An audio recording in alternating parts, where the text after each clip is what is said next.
The life in the hereafter. What does the Quran say? Translation of Jahan Ifada by Jaz Rasul. Ghulam Ahmad Parwez 1969. 12. The concept of the hereafter. As you have seen in the previous chapters, Deen is based on the working of the law of requital, and the natural consequence of believing in the working of the law of requital is to have conviction of life in the hereafter. Regarding this, it is important we understand fully the meaning of the term akhirat. Akhiran is such a thing which is the last stage in a series, and the stage that comes next is unlike the previous stages. Therefore, akhirat will be the start of a new series after the end of the previous series, with a proviso that the latter will be different from the former. In this regard, the word akaran. Note the difference in spelling I replaced with a, will be the term used for everything which is different from other things. Takha is the opposite of takadam. Takadam means something which happens before, whereas takha will mean something which happens later. This is the reason in the Quran the word mustaqdimin is used in opposition to the word mustaqrin regarding the people who have gone before and those who came later, e.g., future generations. To us are known those of you who hasten forward, and those who lag behind. 15:24. Also in the Quran, akhira is used as the opposite of ajila. The latter means immediate benefits or advantages, and the former means long-term or future benefits. 17:18-19, 76. 27. In opposition to the word dunya, the Quran frequently quotes the term akhirat. From this it is evident that according to the Quran, 1. In the life of an individual, when compared with today, his tomorrow is his future i.e., akhirat. 2. In the life of nations, the generations coming after the present generation are included in their akhirat. 3. For mankind, the humanity to come will be akhirat. 4. For all of the above, the life after death is their akhirat. This is the reason that when it is said regarding the Mu'mineen that they believe in the hereafter, it is apparent that they are the people 1. Who prefer long-term benefits over short-term gains. 2. Each individual among them is concerned for his future. 3. As a collective nation, they not only care for their own interests, but they are also concerned about the interests of their future generations. 4. They not only have their own interests in mind, they wish to safeguard the interests of all mankind. 5. In front of them are not only the benefits of this life, but they also believe in the life of the hereafter. This is why they have firm conviction in the law of requital, i.e., that human deeds and their effects are not restricted to this life only, but these effects will continue beyond death as well. 6. When the Quran refers to life after death, it not only means an individual life after death, it declares the fall of nations to be a death also. Similarly, regarding nations which rise after their decline, the Quran also calls this life after deaths.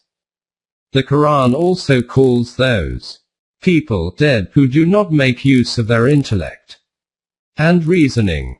7. In the same context, there are a few more terms and expressions quoted in the Quran, e.g., Qiyamah, Barat, Hash, etc., which are not exclusively connected to the life of the hereafter.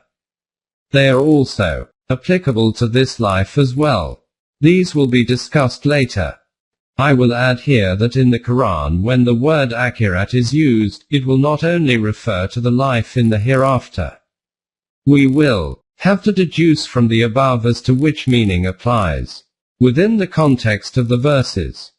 12.1 Iman. Conviction. In the hereafter. At the beginning of Surah Al-Baqarah, the following is noted to be a characteristic of the Mu'mineen. And, in their hearts, have the assurance of the hereafter. Opening parenthesis. 2, 4. See also. 27, 3, 31, 4 to 5. 1. According to the Quran, there are 5 essentials of Iman. Conviction, i.e., by accepting these 5 conditions one enters into the category of the Mu'mineen. Iman in Allah, the messengers of Allah, the books of revelation, the angels, and the hereafter. 2. 177. Refusal to accept any one of these results is exclusion from the category of Mu'mineen. 4. 136. Opening parenthesis. 2. In some places only 2 constituents of this Iman are mentioned, i.e., Allah and the hereafter, e.g. 2. 232, 3. 114, 4. 39, 4. 59, 5. 69, 9. 99. In other places there is mention of Allah, the hereafter and the book. 4. 162. 3. In some places only denial of the hereafter is mentioned, e.g. 6. 113, 6. 150. And then it is declared that those people belong to hell. 7. 45. And whatever they earn will go wasted. 7. 147, 16. 22, 16. 60, 17. 10, 34. 8. 4. It is also stated categorically that only those can benefit from the Quranic guidance who have Iman in the hereafter. 17. 45. The one who does not have Iman in the hereafter can never get onto the straight path. 23. 74, 27. 4. 5. The Iman in Allah and the hereafter is only manifested by practical application by following the permanent values and getting others to do the same. 24. 2. 6. Through acquisition of knowledge and the use of intellect and reasoning, life in the hereafter can be understood. 27. 66, 2. 219, 7. Iblis, Satan, can only misguide those who do not have Iman in the hereafter. 34. 21. 8. Those who do not have Iman in the hereafter are declared as mushrik.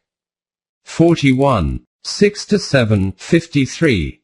27. 9. The messengers can only be models of conduct and a light on the paths of those who have Iman in the hereafter. 60. 6. 10. Those who do not have Iman in the hereafter, friendships cannot be maintained with them. 60. 13. 11. The one who does not have Iman in the hereafter, his good deeds are superficial and shallow only to impress people. 2. 264. This is because if one does not have Iman in the law of requital, then what can be the motive for doing these deeds other than to earn fame and admiration in this life? 12. A hypocrite says verbally that he accepts the hereafter, but in his heart he denies it. 2. 8. 13. The one who has Iman in the hereafter, he will be willing to go so far as to lay down his life for a higher purpose of life. In fact, he awaits such a moment where he can give his life to uphold a permanent value. The Jews could not do this. 2. 94. Opening parenthesis. 14. The one who has awareness of possible destruction in the future will adopt the right guidance. 11. 103, 74. 53. 15. Those who prefer to have immediate profits and rewards are those who choose to ignore the hereafter. 75. 20 to 21, 76. 27. 16. The reward in the hereafter is more profitable and multiplied. 12. 57. 17. By following the permanent values there are benefits to be had in this life as well as in the hereafter, meaning that both this life and the next life belong to Allah. 53. 25. All that is in the future belongs to Allah. 34. 1. Those who refuse to acknowledge the permanent values lose in this life as well as in the hereafter. 79, 25, 18. Those groups of people who claim to pursue a heavenly revolutionary system based on the permanent values will have to face very trying hardships and circumstances in the initial stages of their program, but they will ultimately succeed. 93, 6. 12.2 Qiyamah, the Day of Judgment. Qiyamun means to stand up. If we add the word at the end, then this becomes Qiyamatan, which means something which stands up suddenly. The common belief about Qiyamah is that once this world ends, then a day of judgment will be established. As far as this world and the universe is concerned, no matter how long it lasts, it is going to end at some time in the future. The Quran gives an indication that this universe has been created for a stated term. And he has subjected the sun and the moon to his law. Each one runs its course for a term appointed. 35, 13. See also 31, 29, 39. 5. In another verse it is stated, "We created not the heavens, the earth, and all between them, but for just ends." Bil Haq. 15, 85. The Quran declares that the universe has been created bil haq, which is translated as for truth or just ends. The term bil haq is a very comprehensive term. Its meaning is also that this universe did not come about by chance, that its creation is according to a scheme with a particular aim. That is, its creation is purposeful. Further to this, it also means that it is not an illusion or a mirage as per Platonic philosophy, it is real and exists. According to the philosophy of Vedant, it is not Maya, deception. It is also neither a dream of Ishvar nor Layla. Sport, being played by Paramatma, God. Its existence is real and its creation is an established reality, but it has been created for a stated term. 46, 3. It is not infinite like Allah, and there was a time when it did not exist. Allah created it for a specific term, and after this it will come to an end. There are many verses in the Quran which, if their words were interpreted literally, not metaphorically, a picture is painted where celestial bodies will collide with each other and disintegrate. The sun and moon will lose their light and luster. Mountains will blow away like cotton wool and the earth will become dust. The seas will boil up and the atmosphere will change drastically. So much so, that the whole system of the universe will appear to be in chaos. It will be as if all this never even existed. But this does not have any relation to the law of requital. The law of requital is related to this, that man will exist after death whether this universe remains or disappears. Therefore, Qiyamah is not related to the disappearance of the universe, it is related to human resurrection. This resurrection of man is both in this life and in the hereafter. In this world, the tyrannical and oppressive powers suppress the poor and weak to such an extent that their resurrection or rising up cannot even be conceived, never mind take place. But gradually conditions change, till suddenly some revolutionary change occurs, when this same oppressed and enslaved humanity suddenly rises up for their rights. This is called Qiyamah in this world. If this revolution comes through the hands of those who follow the permanent values, then its characteristics will be, instead of tyranny and exploitation, the society will have justice and equality. Everyone will be rewarded exactly according to their effort and work. None will be exploited by another. Every matter will be decided according to the divine laws. Truth will prevail over evil. That type of revolution which succeeded under the leadership of the last messenger and his companions and whose example is unparalleled in history. The Quran has called this Al-Qiyamah, and its characteristics are discussed next. At the time of the last messenger of Allah, deen was non-existent in the world and everywhere had converted into religion.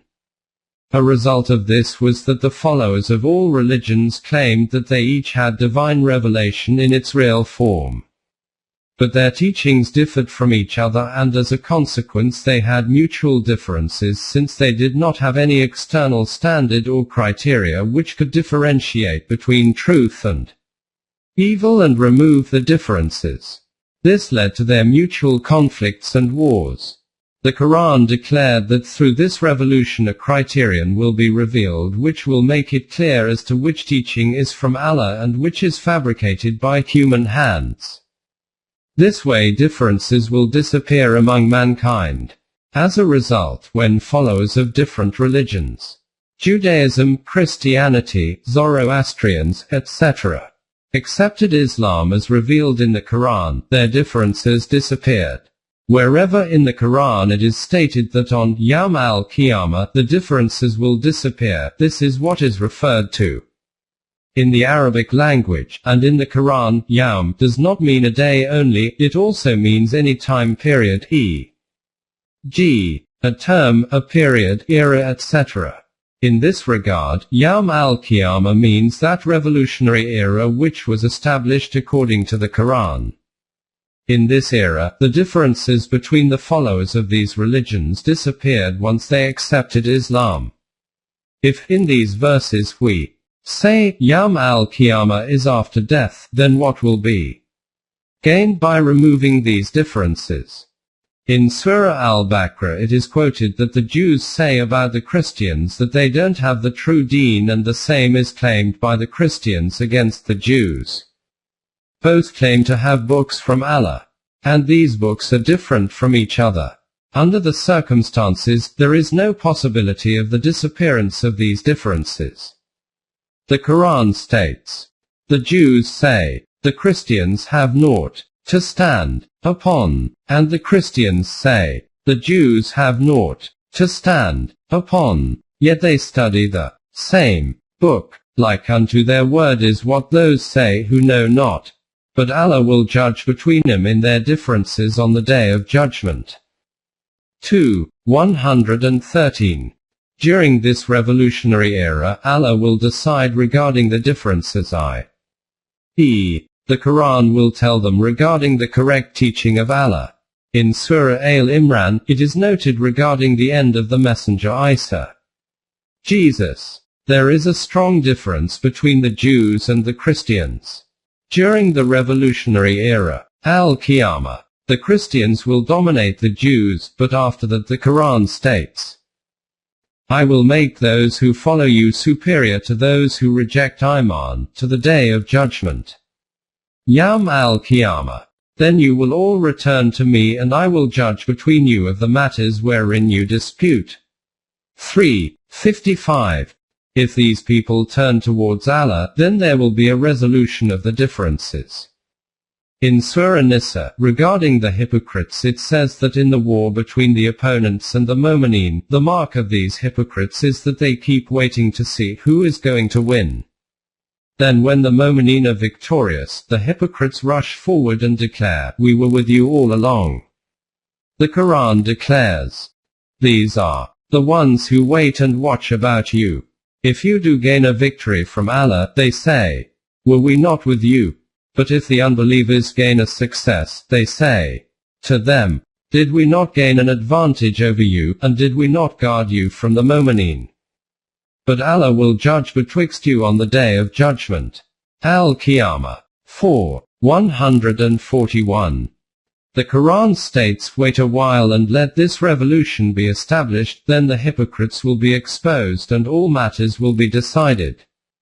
At this point, this reality will also be established that, and never will Allah grant to the unbelievers a way to triumph over the Mu'mineen. 4. 141.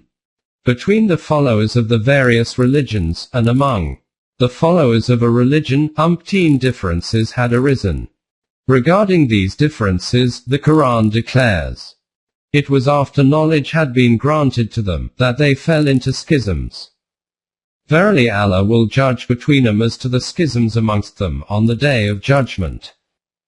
10. 93. See also. 16. 124:32, 25:39, 3:45:17.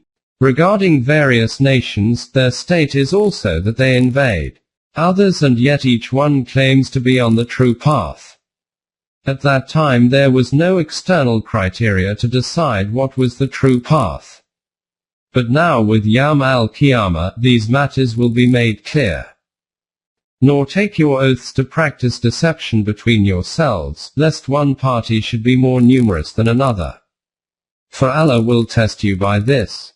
And on the day of judgment he will certainly make clear to you the truth of that wherein you disagree. 1693. The nation which brings revolution has been made judicator of all nations and will stop in its tracks the nation which exceeds the declared limits. This way no nation will oppress or enslave another nation. Thus have we made of you an ummah justly balanced, that you might be witnesses over the nations. 2. 143. As previously noted, the Quran has stated that differences between the followers of different religions will be decided in Yawm al-Qiyamah. In Surah Hajj, the Quran makes this point with particular reference to Jews, Christians, Sabians and Magians and polytheists. Those who have Iman in the Quran, those who follow the Jewish scriptures, and the Sabians, Christians, Magians, and polytheists, Allah will judge between them on the day of judgment. 22:17. So much so that during this period this matter will also be decided as to whom man should have friendship with. The Quran has laid down fundamental criteria as to who should be considered to be friends and who should not. And that criteria is that those people who share the same Iman ideology, they are of us, whether you have any other mutual relationship with them or not. And if there is no common ideology of Iman, then regardless of whether they are parents, brothers and sisters, or even husbands and wives, they are strangers. This revolution defined and established the boundary between man and man. Regarding this matter, the Quran gives detailed guidance and then states, "Of no profit to you will be your relatives and your children on the day of judgment. Al-Qiyamah. He will judge between you. For Allah sees well all that you do." 63. Now in this period when the criteria for friendship has changed, it is of no benefit to be the father or son of someone. According to Allah's law, there will be a distance and differentiation between the two. This makes it clear that reference to Yawm al-Qiyamah means that revolutionary period which was established according to the Quran. In Surah al-Baqarah in one place it is stated that in the eyes of the people who deny the divine laws, attraction for the material benefits of worldly life becomes many times multiplied and they resort to ridiculing the mu'mineen. The life of this world is alluring to those who reject Iman, and they scoff at those who believe. But the righteous will be above them on the day of judgment.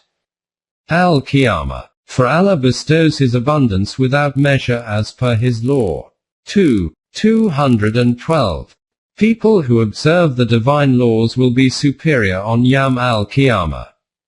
Allah according to His law bestows far more sustenance than human scales could anticipate.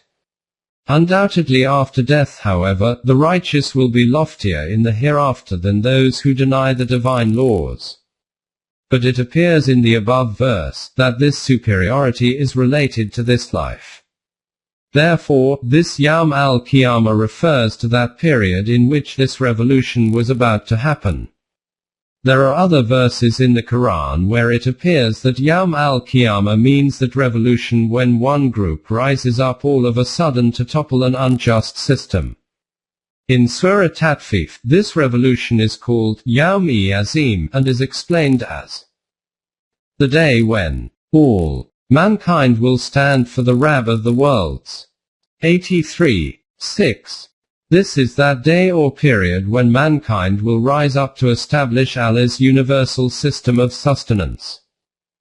Now we will come to those verses from which it is apparent that Yawm al-Qiyamah refers to resurrection after death. In Surah al-Baqarah there is reference to those people who believe in one part of the Quran and reject another part. Then is it only a part of the book that you believe in, and do you reject the rest? But what is the reward for those among you who behave like this but disgrace in this life?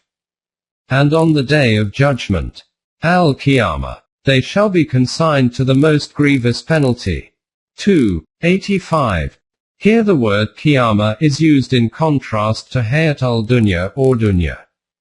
Life of this world. See verses 7, 32, 11, 60, 11, 98 to 99, 22, 9, 28, 61. In some verses Qiyamah has been used without any specific reference, but it is understood from the context to refer to the hereafter.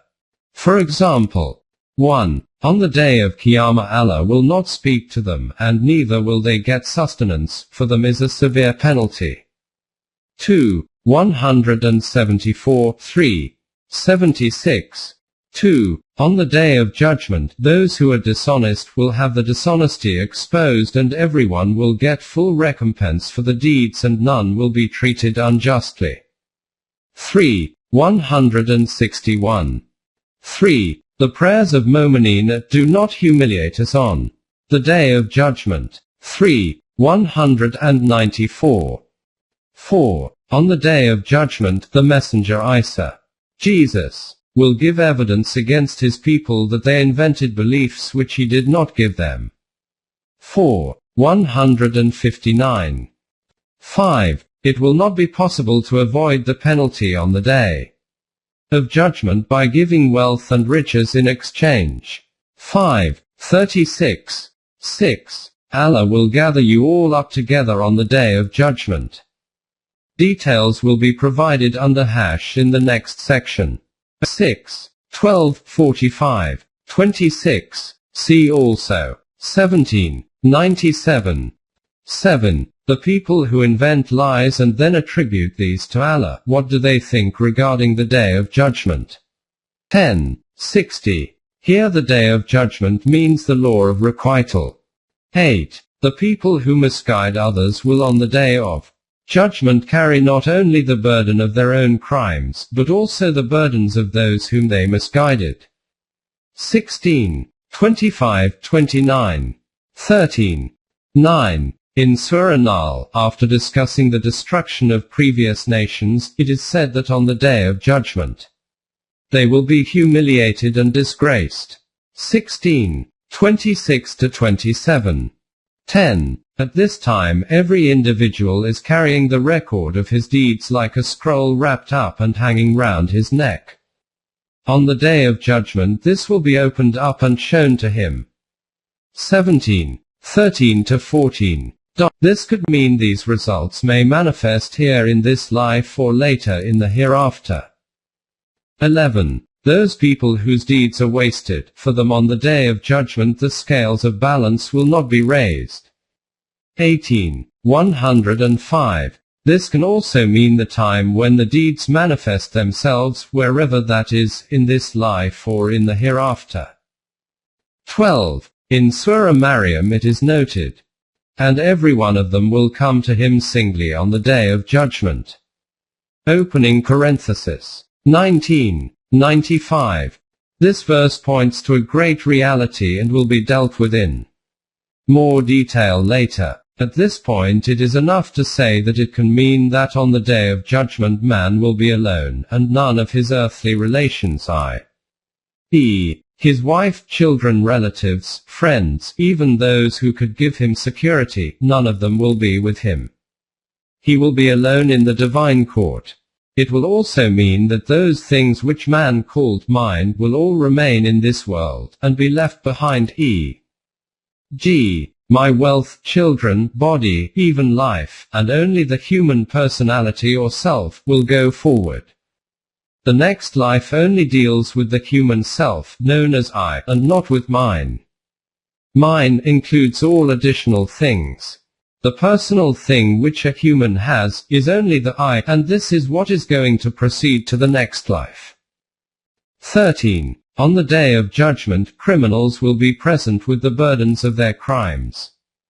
20. 100 to 101.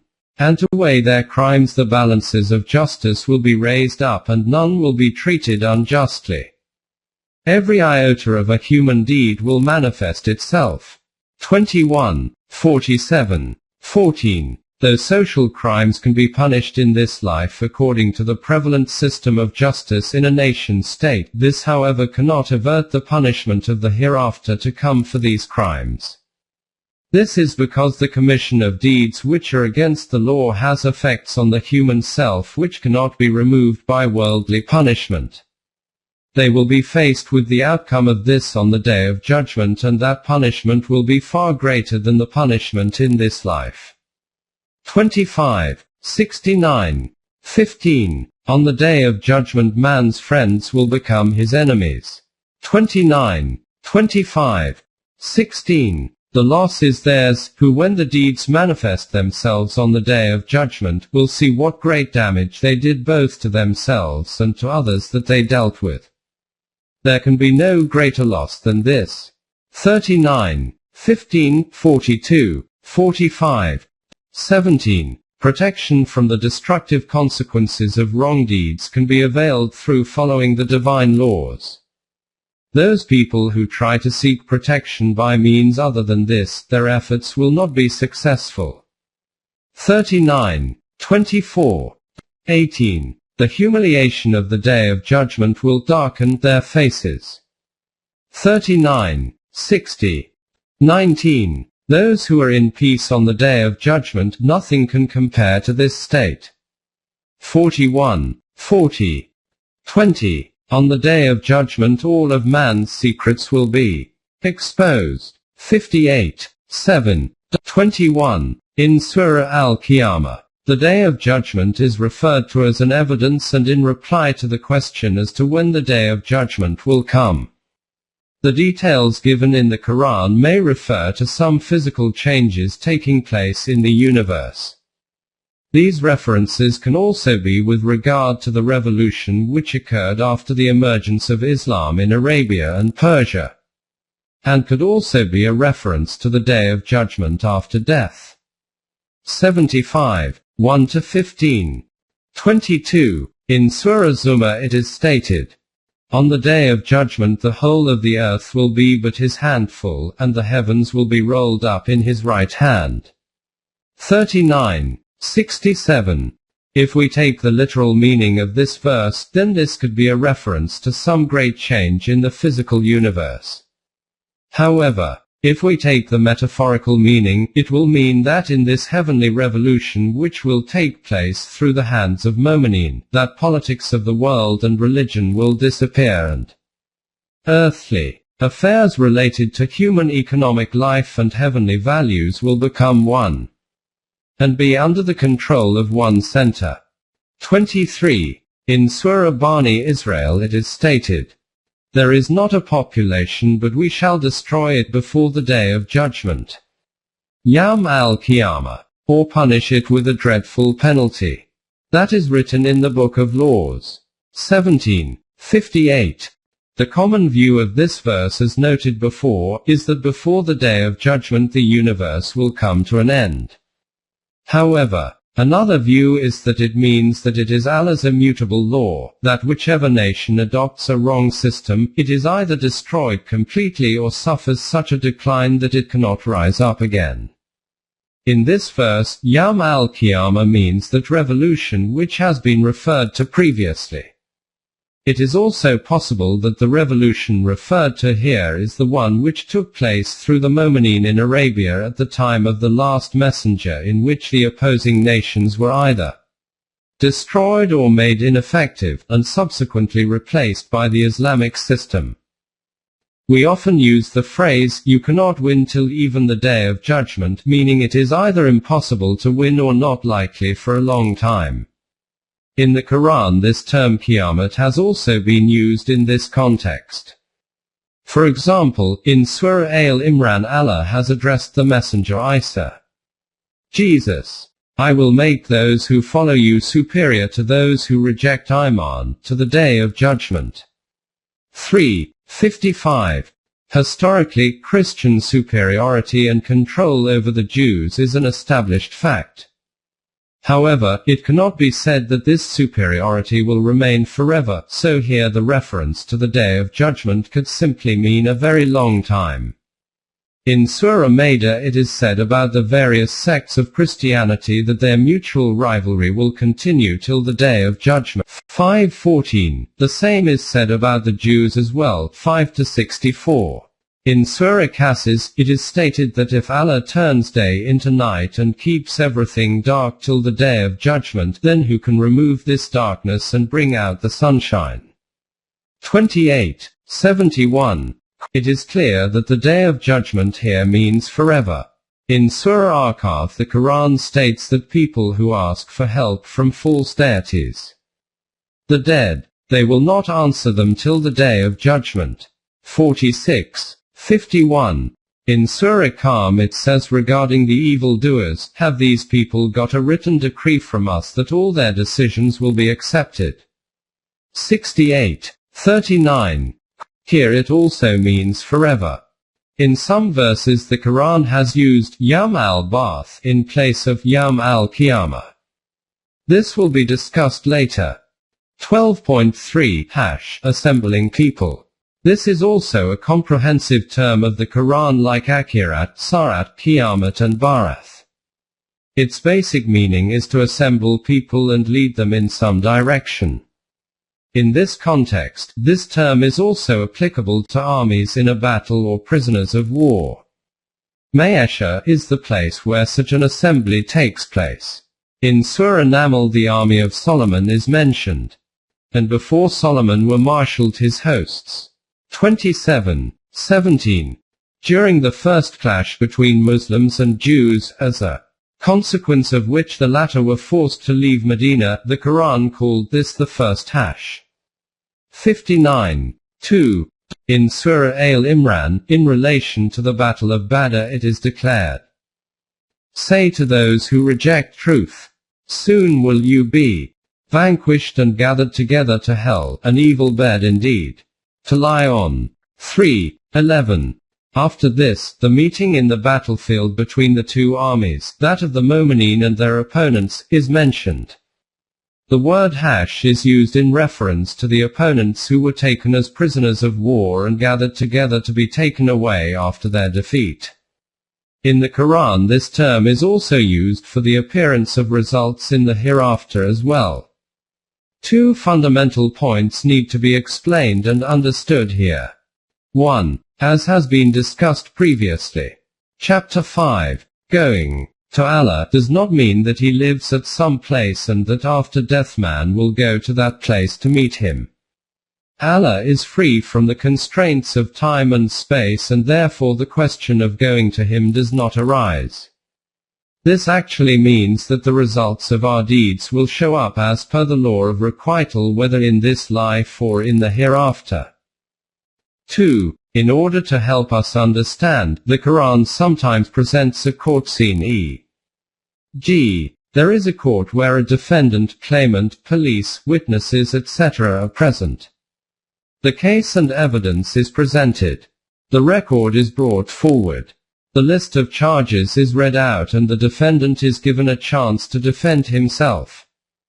Then a decision is reached by the court and the criminal is led towards hell. All this is to make us understand the working of the law of requital by relating it to the way decisions are made in a court of law in this life. It does not mean that after death, one day all human beings from the beginning to the end of time will be assembled and their verdict for reward and punishment will be announced. Wherever in the Quran the assembling of people is mentioned in front of Allah, it means the manifestation of the results of our deeds as per the law of requital. Therefore this term refers either to the clash between evil and truth in this life or to the manifestation of results in the hereafter. It will become clear from the verses quoted in the next section. 12.4 The Day of Assembly. 1. Allah will assemble them on this day about which there is no doubt, and everyone will be recompensed for the deeds and none will be dealt with unjustly. 3. 9, 3, 25, 6, 22, 6, 51, 10, 28, 15, 25, 34, 40, 36, 32, 2. This is called Yawm al-Qiyamah. 6, 12, 17, 97, and also Akhirat. 11, 103, and Yawm Mashhud. Opening parenthesis. 11, 103. 3. In Surah Dukhan it is called Yawm al-Fasl i.e. the Day of Decision. 44, 40, 77, 38, and in Surah Tagabun it is named Yawm al-Tagabun. 64, 9, i.e. the day when by comparison everyone will find out how much is lacking or deficient from their self. 4. Whether you are murdered or die a normal death, you will all be gathered together towards Allah. 3. 158. 5. The day they will be assembled, they will feel as if they were only on earth for but an hour and they will recognize each other. 10. 45. 6. In Surah Ibrahim it is stated that they will all be marshaled together before Allah. 14. 21. This will happen on the day when the earth and the heavens will change. 14. 48. 7. All these criminals and their evil companions will be gathered together and will be brought to hell on their knees. 19. 68. The color of their eyes will change due to the terror of that day. 20. 102. 41. 19. They and their false deities will be brought together. 25. 17. All people with the same beliefs will be grouped together. 25. 34, 37. 22, 46. 6. 8. From every nation a group which used to reject the signs of Allah will be gathered and they will be divided into different ranks. 27. 83. 9. The Mu'mineen will be together as respected guests of Allah while criminals will be directed towards hell. 19. 85-86. 10. This type of assembling is not at all difficult for Allah. 50. 44. 11. In some places hash also means to just rise e.g. in Surah Taha a man who goes against the divine laws will have his sustenance restricted and will be raised up blind on the day of judgment. 20. 124-125. 12. In Surah Mu'minun only this much is stated. And he has multiplied you through the earth, and to him shall you be gathered back. 23. 79. See also. 67. 23-24. 13. In Surah Kahf in relation to the wall erected by Zulkarnain to try and stop the attacks from Gog Magog, it is stated that there will be a time when this wall will fall and then these nations will attack each other wave upon wave. Then the Quran states that we will gather them together in one place. 18. 99. It appears that this gathering will happen in this life when the armies of various nations will confront each other in a great war. After this, hell will be unveiled. This hell appears to be a metaphorical explanation for the ensuing large-scale destruction in the world. To conclude, hash means both the mutual clash of nations or parties in this life and after death. It refers to the visible results under the law of requital. 12.5 Barat, removing obstacles. This term is also part of the same series of terms noted previously. The basic meaning of ba'adan is to remove something which prevents the free movement of something and thus facilitate its movement. In the Quran this is used in various contexts. 1. When a party of truth rises up in a society to bring revolution based on the permanent values, the opposing parties become a stumbling block in their path and thus try to stop the revolution. This term is used to describe removing these opposing parties and paving the path of revolution. Do they not think that they will be called to account on a mighty day, a day when all mankind will stand before the Rab of the worlds? 83. 4-6. These nations representing the capitalist system are obstructing the Quranic system of sustenance in the world. What does it not occur to them that our law of requital is so powerful and overwhelming that it will remove them from the path like a piece of straw? This will happen at that time when mankind rises to establish a universal system of sustenance. 83. 6.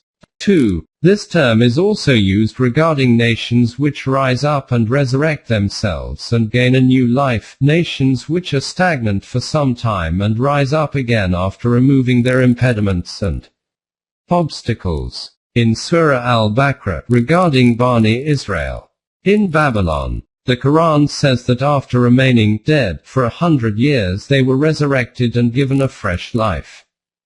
2. 259. This term is also used for giving someone responsibilities and then sending him off, e.g., the messenger of Allah. 3. Death is a stumbling block in the movement and action of man. By removing it, this individual is given life again.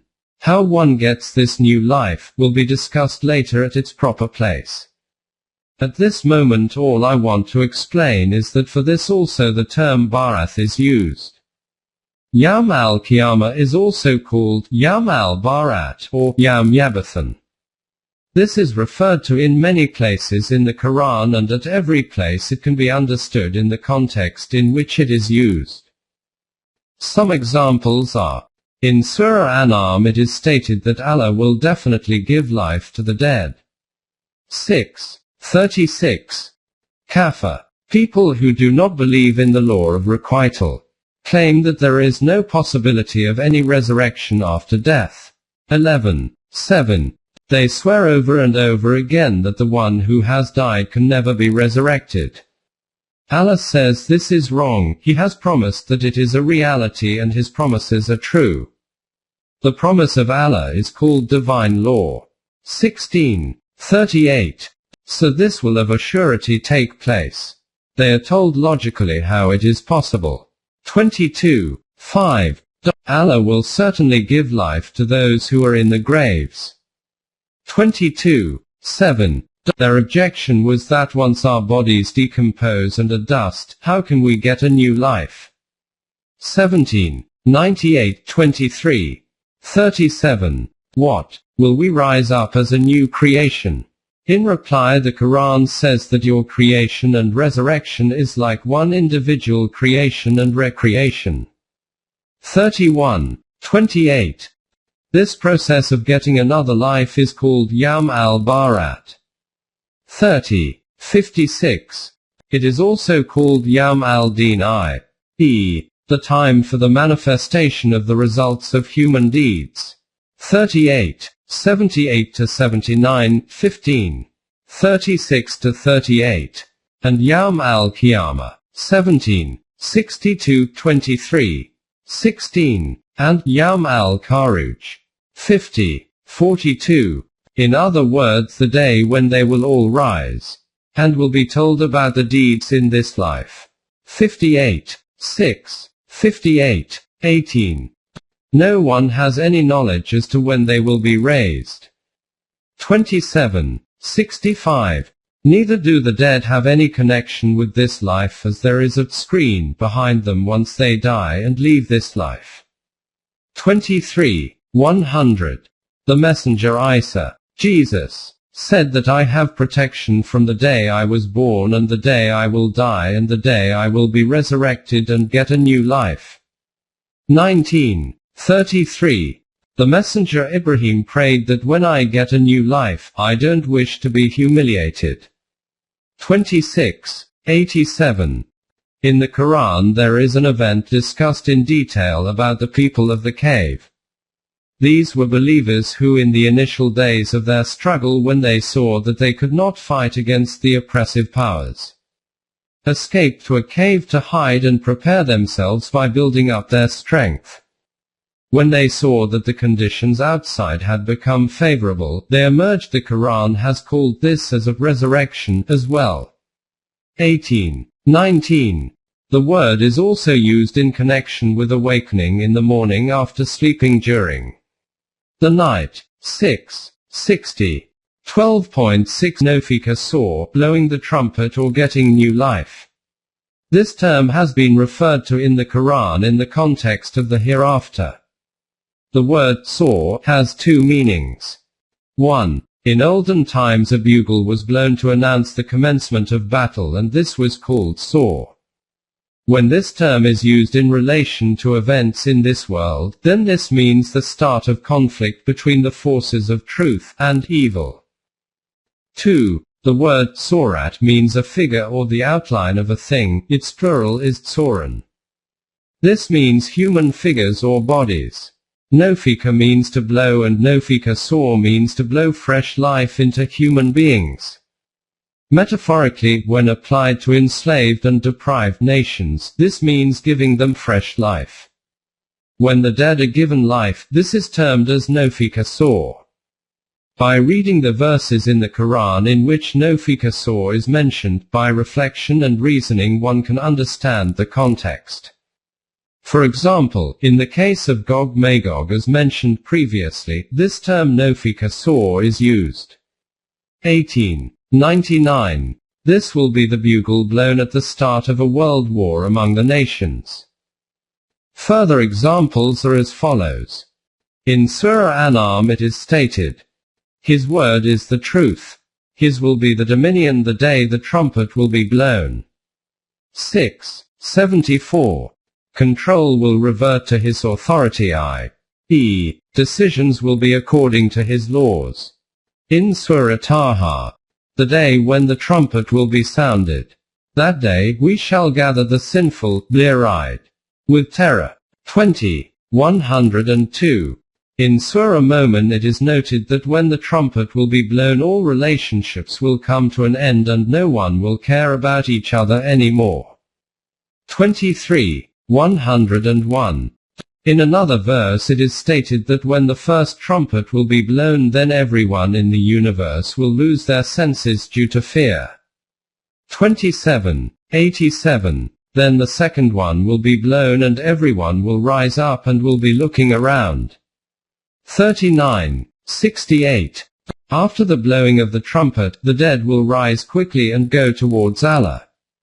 36:51. As if there is someone with them, like a policeman, and there will be a witness or guardian with them. This is also called Yam al-Wa'id. 50:20-21. At one place nofika saw is mentioned, and together with this a great upheaval in the heavens and the earth. Mountains is mentioned. This is called al-Waqia. 69:13-17, 78. 18-21. In Surah Madatha instead of saw the word Nakor is used with the same meaning. 74:8. In the Quran when the destruction of former nations is referred to, often this is preceded with a big shriek or deafening blast, and then the nation lies in ruins. In the case of nations which were destroyed by physical events, e.g., an earthquake or volcanic eruption, this loud noise or blast could be related to the physical event, otherwise this can mean some sign prior to the destruction, which indicates an imminent disaster. In Surah Yasin it is stated, It was no more than a single mighty blast, and behold, they were like ashes, quenched and silent. 36:29. See also 36:49-38. 15. The same thing is noted in the case of the nation of Samud. 54:31. In another verse with nofika saw there is the mention of one big blast, and it is also stated that this will be A single one, it will be no more than a single blast when low. They will all be brought up before us. 36 to 53. See also 37 to 19, 50 to 42, 79 to 13-14.